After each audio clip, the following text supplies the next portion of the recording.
News Services Division of Akashvani presents Northeast Diary.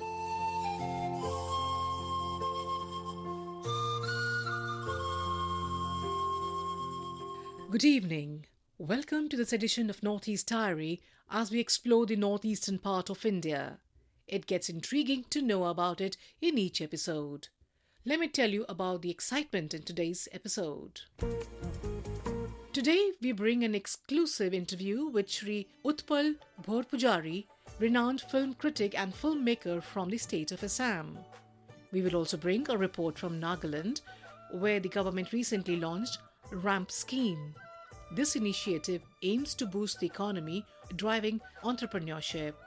But for now, let's go to Arunachal Pradesh, where the Adi tribe is celebrating their most cherished Solong festival with great fervor and joy.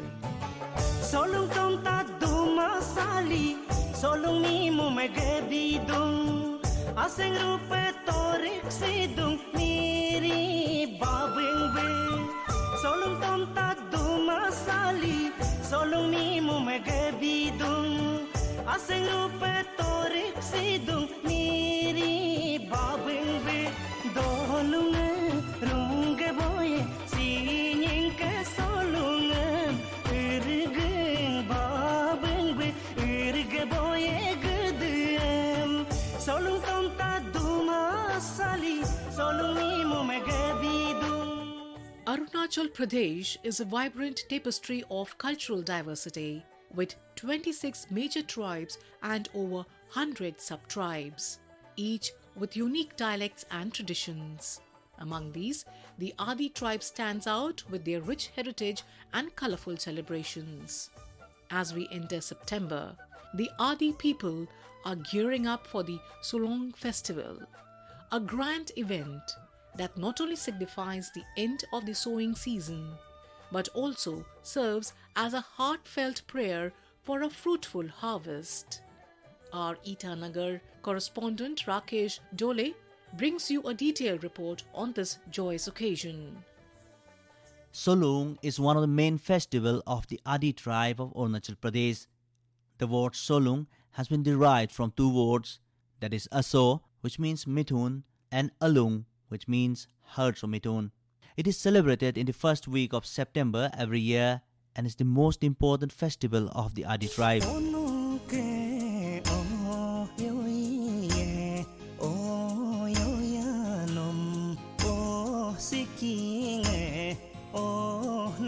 The Solong festival spans 5 days and is divided into 3 main phases, that is Sopi Yakpi, Benyat and Akop. The festivities commenced with Sopi Yakpi, also known as Ardobado. On the inaugural day, the community performs traditional sacrifices, offering pigs and mithuns to Dadi Bote, the god of domestic animals, to seek his blessings for the year ahead. The second phase, Binyat, is dedicated to worshipping Kine Nane, the goddess of food and crops. During this part of the festival, the Adi people express their gratitude and hope for bountiful yields from their fields. The final phase, Akop, is captivating cultural highlights where the lead singer or the Miri narrates the epic tale of Abotani and Nibo, the revered forefather of the Adi tribes. The storytelling not only connects the community with their roots, but also reinforces their cultural heritage.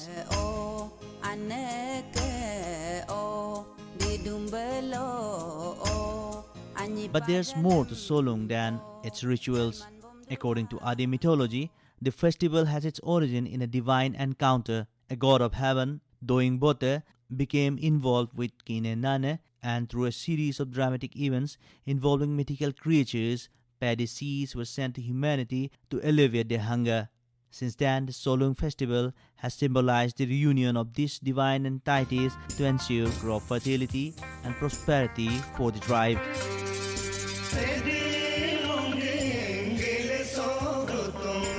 In essence, the Solong festival is not just a celebration, but it's a deep-rooted tradition aiming to honor divine beings and ensure the abundance of their harvest.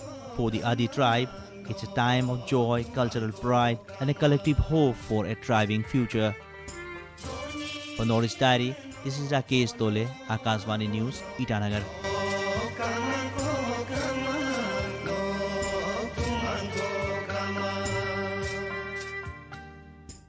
Nagaland government has recently launched a World Bank supported central sector scheme for Government of India. The scheme, known as Raising and Accelerating MSME Performance or RAMP, is set to play a pivotal role in enhancing the resilience and recovery of local micro, small and medium enterprises. This ambitious program aims to invigorate the business landscape for fostering entrepreneurship and economic growth. For further insights, our Kohima correspondent, Asunu, brings a detailed report. Chief Minister of Nagaland Nipurio officially launched the Raising and Accelerating MSME Performance RAMP in the presence of all the legislators of 14th Nagaland Legislative Assembly at NLA Secretariat, Kohima on 27th August this year. The key intervention of RAMP is to enhance MSME firm capabilities, promote Meet in Nagaland products, enhancing access to finance and market, and institutional strengthening, among others. Our government remains dedicated to the holistic development of Nagaland. With an oppositionless government, we have the opportunity to unite and work collaboratively, fostering a supportive environment and prioritizing the well-being of our people. I'm sure that the RIM program will inspire both our public sector and entrepreneurs to take bold steps toward advancing progress and prosperity of our state. So as we gather here, together, let's build a brighter future for Nagaland. Secretary of Industries and Commerce, Government of Nagaland, Chanavas C, highlighted more on the RAMP. We have a lot of micro enterprises which are just scattered who really don't know what to do, how to go about. So we have a soft skill intervention in the form of RAMP just to enable them to go and venture out. We aim to improve access to market and credit for MSMEs. We aim to strengthen the institutions, governance at the central and state levels, improve partnership between the center and state in addressing MSME issues, usher formalization of the MSME sector. Under the RAMP, Nagaland government is expected to enhance a capacity of 18,000 MSMEs in the state. It also aimed to promote the Make in Nagaland product, substituting domestic imports. In addition, it will also facilitate credit linkage and interest subvention support received up to 3%. For Notice Diary, this is Asunyo from Akashvani News, Kohima.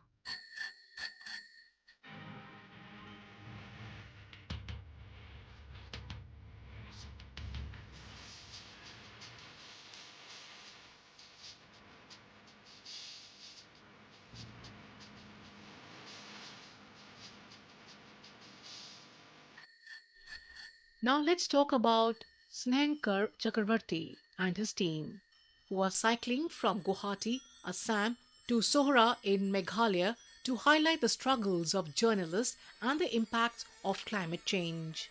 Their initiative, Let's Pedal, aims to raise awareness and inspire action.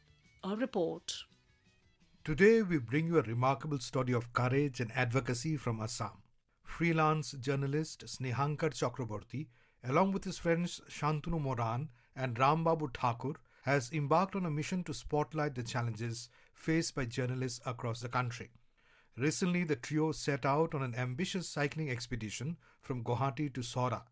The journey, representing the initiative Let's Pedal, aims not only to draw attention to the precarious job and social security conditions of journalists, but also to raise awareness about climate change.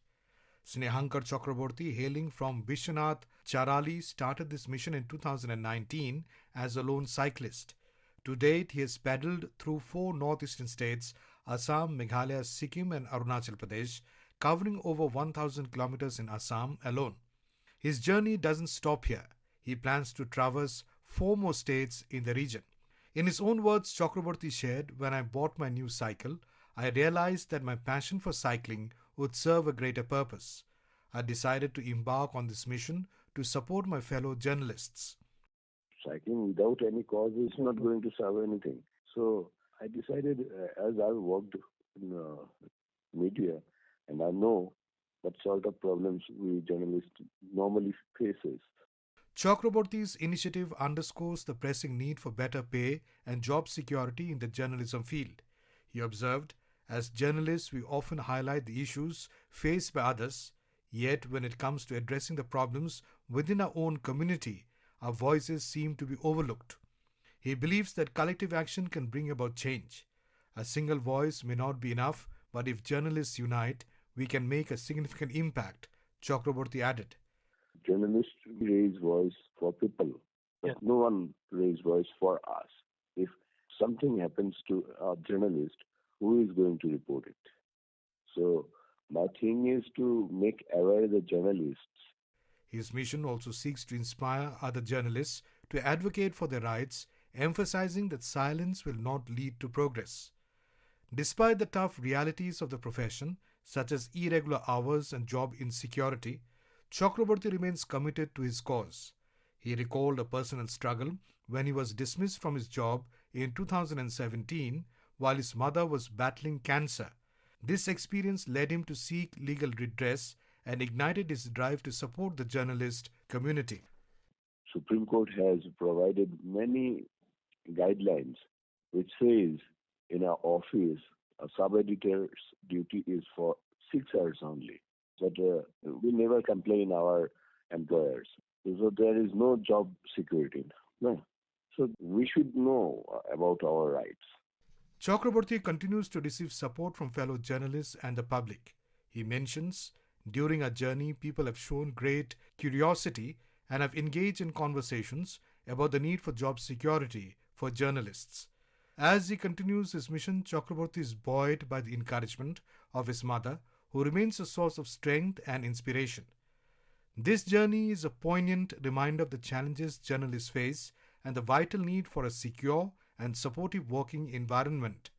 We hope that Snehankar Chakraborty's efforts shed light on these issues and foster greater understanding and support for the journalism profession. This is Abhishek Mukhopadhyay with Lamfrang Nongspang for Northeast Diary from Akashvani News, Shillong. It's often said that good ideas start with brainstorming, but truly great ideas begin with a cup of coffee. In a charming cafe in Agartala, a group of local artists brewed up a remarkable initiative to aid those affected by the recent devastating floods. As many of you know, Tripura faced its worst flooding in 3 decades last month, leaving communities in desperate need of support.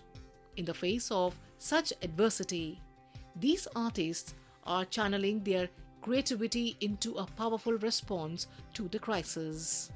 Let's turn to our Agartala correspondent, Kunal Shinde, for the full story on this inspiring effort. From the persons at the high echelons of power to common man, generous hands have come forward to provide assistance to tens of thousands of flood victim families in the state. Be it in cash or kind, people from various quarters of the society have depicted magnanimity in some or the other form towards the flood-affected individuals. Similarly, a group of artists from the Lalit Kala Academy Agartala, Tripura University and those pursuing PhD at the Varsity conceptualized an idea to organize the exhibition on paintings drawn by them. The interesting aspect of this exhibition is that the artists have chosen an unconventional way of exhibiting their creative work by not selecting a town hall, an art gallery or a museum to organize the exhibition, but a cafe shop located stone throw away from the Tripura University. The cafe is a place to hang out not only for the students but even some faculty members after the dusk. The owner of the cafe, Pranab Chakraborty, who himself is an artist, took the lead to provide his cafe space to display creative works of his students and 3 scholar artists. One of them is a 60-year-old from Santir Bazar in South Tripura district who too have displayed their paintings. This is what one of the artists who has put his painting on display had to say. उसको लेके कैसे एक आदमी को द्रवित होना चाहिए, उसके मन में एक भाव उत्पन्न होना चाहिए, सेवा भाव, करुणा भाव, तो उस चीज़ को ये लोग फलित किया है, ये जो आर्टिस्ट ग्रुप है और ये जो स्टूडियो है, स्टूडियो छाया, तो ये सब लोग मिलके जो एग्जीबिशन किए, ये जो एग्जीबिशन इसलिए है कि यहाँ जो वर्क बिकेंगे वो बाढ़ पीड़ितों के सेवा के लिए जाएंगे वो फंड, और बाकी हम लोग कलेक्ट करके अलग अलग जगह से सबकी मदद लेके और जितना हो पाया एक आर्टिस्ट के तौर पे जितना सबको हम लोगों को टाइम मिला बाढ़ पीड़ितों के बीच गए और उनका हालचाल लिया, उन तक जितना हो सका हम लोग एक सेवा पहुंचाए अपना। और ऐसा एग्जीबिशन सिर्फ त्रिपुरा में नहीं, Initially, when the floods hit Agartala, Mr. Chakravarti, along with some of his friends, took initiative to provide immediate help by distributing some food packets to the flood-affected people. Later, they also distributed packets of food at Udaipur and Kakraban localities in Gomati district, which was severely inundated. However, facing shortage of fund, the group also appealed for crowdfunding. Now, by organizing the exhibition on paintings, the exhibitors' objective is to ensure that maximum of their artwork is sold. In order to see that more and more paintings are sold, the artists have kept affordable pricing tags so that the potential buyer is tempted to purchase the painting. Such innovative ideas of the artists to provide relief to flood victims can well be emulated in other parts of the state and country to help the distressed citizens affected due to natural calamities. Kunal Shinde for Northeast Diary from Akashvani Agartala.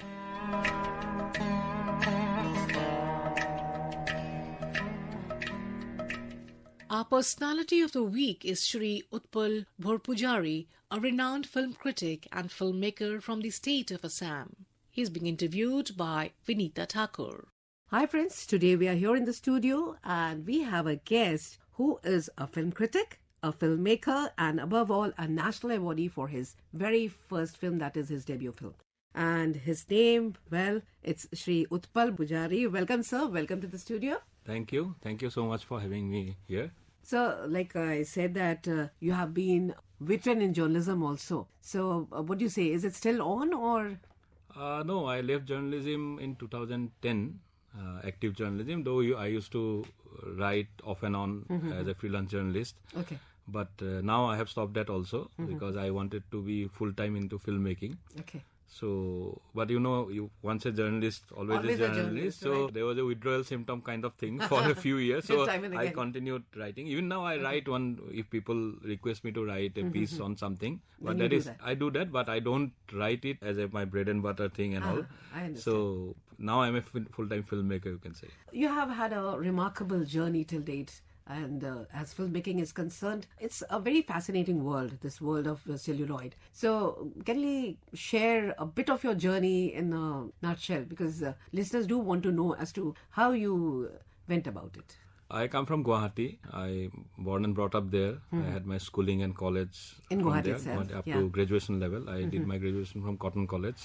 And then I did my master degree, MTech in Applied Geology from IIT Roorkee. At that time it was University of Roorkee. Okay. It became IIT Roorkee later on. And after that I decided to become a journalist because I had been writing even from my school days in local newspapers and magazines and all on various topics, but mostly on cinema, culture and all. So do you still write the scripts of your movies or you hire somebody? Yeah, till now whatever I have done, I have written all the scripts myself for both documentaries and fiction both. But of course I'm exploring other scripts also, people written by others. So I mean, depends on what idea excites me. But generally, if a story catches my attention, I would like to, write it myself. That's the best thing because when you write, you really know what you expect from your artists also. Exactly. And just now you said that you did your studies in IIT Roorkee.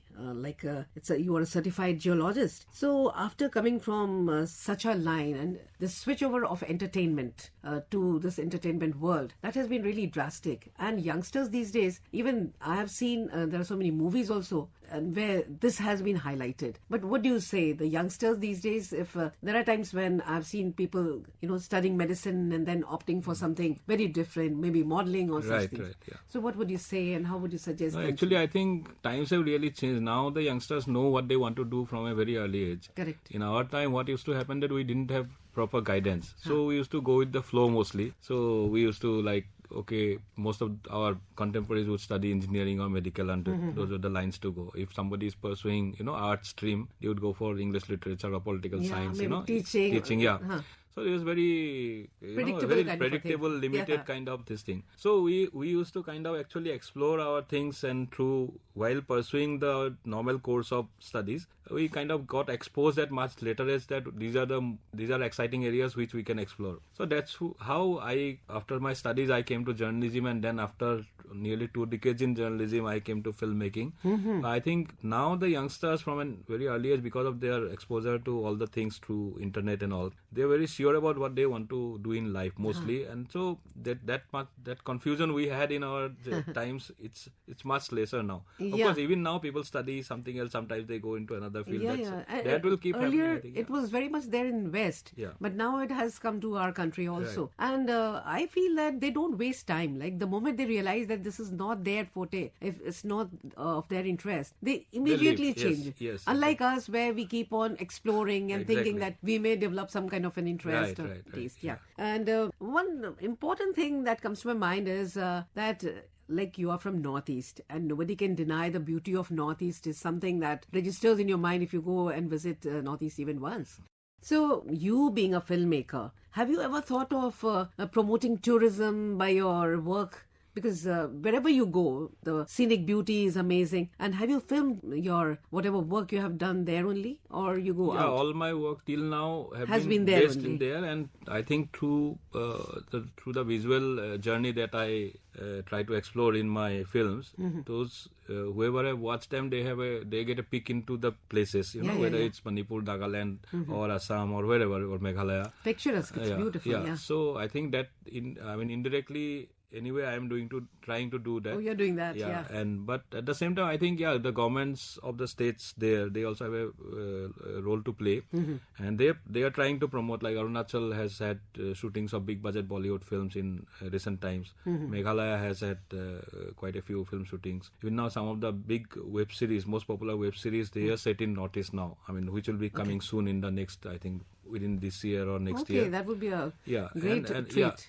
And also I think as a location, Northeast has a lot more to offer. But one thing is that we also need infrastructure for shooting. Because if the location is very beautiful, that's one thing, but you need to also have the facility to accommodate 150, 200 people, film crew. So those infrastructural development is required so that filmmakers from other parts of the country or even other parts of the world come there and shoot. And they should feel comfortable, and they should have all the amenities that is required. Exactly. Yeah, and since music is one thing that is everywhere in Northeast, and you also, it seems, is inclined towards music. So as a mentor, you have some works related to music also to promote the youngsters. What is all that? Basically, I am not a musician, I am a music lover. Okay. So, and like you very correctly said, that music is like... in the air out there. And out there.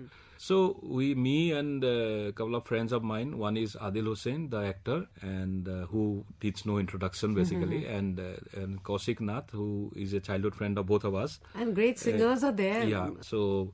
we kind of discussed a few years ago that if we can create a platform to provide guidance to young musicians about what they should do, how they want to go about their career, and that's how this idea called Mongit started. Mongit is like we call it soul songs. So it's a annual workshop, a residential mentorship workshop which is organized in Majuli, the river island, and it's a 3-day workshop where entries are called and some are selected, some around 25-30 young people, and we have had 4 editions till now, including one which was virtual because of the pandemic year. There, the very senior music industry people, music production producers, musicians, lyricists, they come there, and some of the biggest names from Assam mostly, but we also have some guest mentors who come, and all come voluntarily without taking any fees. That is a great thing about the whole workshop. Like this year we had Parvati Baul, the internationally famous Baul singer. She came, and so basic idea is to give the youngsters an idea about how they can pursue their music and how they can actually pursue what they want to do without falling prey to the likes and of social media.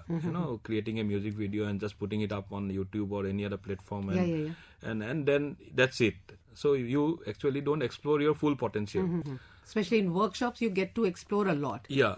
So what has happened that within these few years, some of the workshop participants have actually done very well. They have gone to perform in big music shows in outside Assam. Some of them have focused on what they want to do. Like there is a young singer called Jutimala Buragohai. So she is trying to promote Thai language music, which is where people were forgetting. Thai is the language of the Ahom community. So she has now, after the workshop, she has focused. She has created a band, and and now she's working only on reviving the lost songs. So that's a very good thing to happen. It's a very nice thing. In fact, this is the least you can give to your homeland. Yeah. And lastly, but not the least, your films will be shown in the 15th Habitat Film Festival. That is the mascot of Majuli. So please do highlight and do tell us what it is all about and how did you go about it.